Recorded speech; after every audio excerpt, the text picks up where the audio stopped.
Hello friends, તમારું સ્વાગત છે મારી ચેનલ કુક વિથ બેલામાં. આજે આપણે બનાવીશું અમદાવાદના ફેમસ દાળવડા, જેને બનાવવા ખૂબ જ ઇઝી છે. તો ચલો બનાવીએ.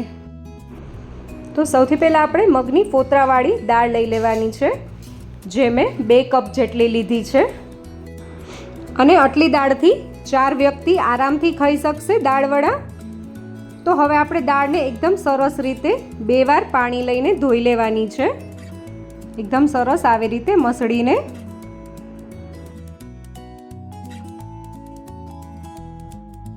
તો તમે જોઈ શકો છો દાળને સરસ રીતે વોશ કરી લીધી છે.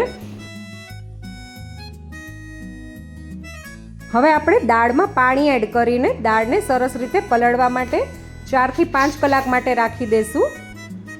અને વાસણ થોડું મોટું જ લેવાનું, કેમ કે દાળ થોડી વધુ ફૂલાઈ છે એટલે. અને હવે આપણે ઢાંકણ ઢાંકી દઈશું. તો તમે જોઈ શકો છો 4 થી 5 કલાક થઈ ગઈ છે અને આપણી દાળ એકદમ સરસ ફૂલાઈ ગઈ છે અને એની સાઇઝ બી વધી ગઈ છે, તમે જોઈ શકો છો. હવે આપણે દાળને એકદમ સરસ રીતે મસળી લેવાની છે અને પાણી બદલીને 2 થી 3 વાર પાણી બદલીને આપણે આ દાળના ફોતરા છે આવી રીતે આપણે કાઢી લેશું. પાણી સાથે ફોતરા બી એકદમ સરસ રીતે નીકળવા માંડ્યા છે. અને આ જ રીતે આપણે બીજી વાર પણ દાળને એકદમ સરસ મસળીને વોશ કરી લેશું અને એના ફોતરા બી આપણે નીકાળી લેશું. અને આપણે 70 થી 80% જેટલા ફોતરા આમાંથી કાઢી લેવાના છે. થોડા ફોતરા રહી જાય તો કંઈ વાંધો નહીં. તમે જોઈ શકો છો ફોતરા એકદમ હલકા હોવાથી પાણીની સાથે નીકળી ગયા છે. હવે તમે જોઈ શકો છો આપણી દાળ એકદમ સરસ રીતે વોશ થઈ ગઈ છે. તો હવે આપણે દાળને ક્રશ કરી લેશું. અને તમે જોઈ શકો છો ફોતરા એકદમ સરસ રીતે મેં કાઢી લીધા છે. હવે આપણે દાળને ક્રશ કરી લેશું. તો અહીંયા મેં એક મિક્સર જાર લઈ લીધું છે અને એમાં આપણે થોડી થોડી કરીને દાળ લઈ લેશું. અને હવે મેં અહીંયા 2 લીલા મરચાં લીધા છે, એ આપણે આમાં એડ કરી દઈશું. એની સાથે જ આદુનો નાનો ટુકડો અને 8 થી 10 લસણની કળી લીધી છે, એ બી આ સમયે આપણે એડ કરી દેવાનું છે. અને હવે આપણે તમે જોઈ શકો છો આપણું મિશ્રણ એકદમ સરસ રીતે ક્રશ થઈ ગયું છે. અને આપણે એને થોડું જાડું રાખવાનું છે, દાણેદાર, એકદમ સ્મૂથ પેસ્ટ નથી બનાવવાની. અને હવે આપણા મિક્સરને આપણે એક વાસણમાં લઈ લેશું અને આ જ રીતે આપણે બાકીની દાળ પણ ક્રશ કરી લેશું.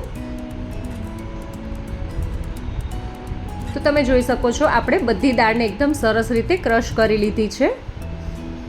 અને હવે આપણે આમાં થોડા મસાલા કરીશું. તો સૌથી પહેલાં આપણે અહીંયા 1 ટેબલ સ્પૂન જેટલું જીરું એડ કરીશું, આખું જીરું છે. થોડી હિંગ એડ કરીશું. એની સાથે જ આપણે સ્વાદ અનુસાર મીઠું એડ કરીશું અને થોડા લીલા ધાણા એડ કરીશું, ઝીણા સમારેલા. બસ આમાં બીજો કોઈ પણ મસાલો નથી હોતો. અને થોડીક મગની દાળને મેં આવી રીતે રાખી હતી 1 ટેબલ સ્પૂન જેટલી, એ બી આ સમયે નાખીને બધું સરસ રીતે આપણે મિક્સ કરી દેવાનું છે.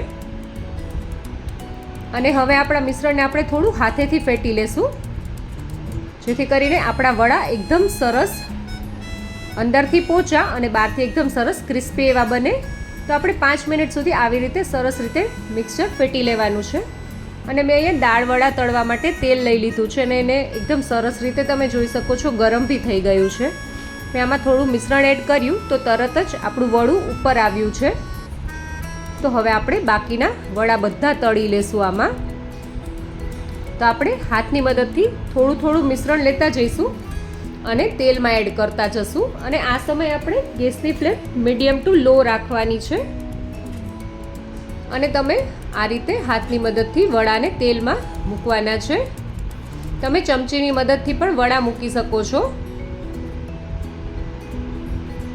અને આપણે બધા વડા તેલમાં એડ કરી દઈએ એ પછી આપણે ગેસની ફ્લેમ મીડિયમ રાખી દેવાની છે.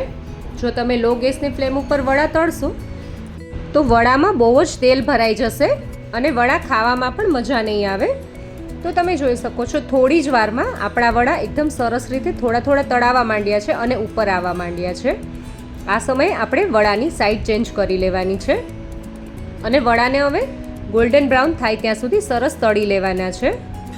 તો તમે જોઈ શકો છો ફક્ત 5 થી 7 મિનિટમાં જ આપણા વડા એકદમ સરસ રીતે તળાઈ ગયા છે. અને હવે આપણે એને તેલમાંથી બહાર કાઢી લેશું. અને આ જ રીતે આપણે બીજા વડા પણ બનાવી લેશું.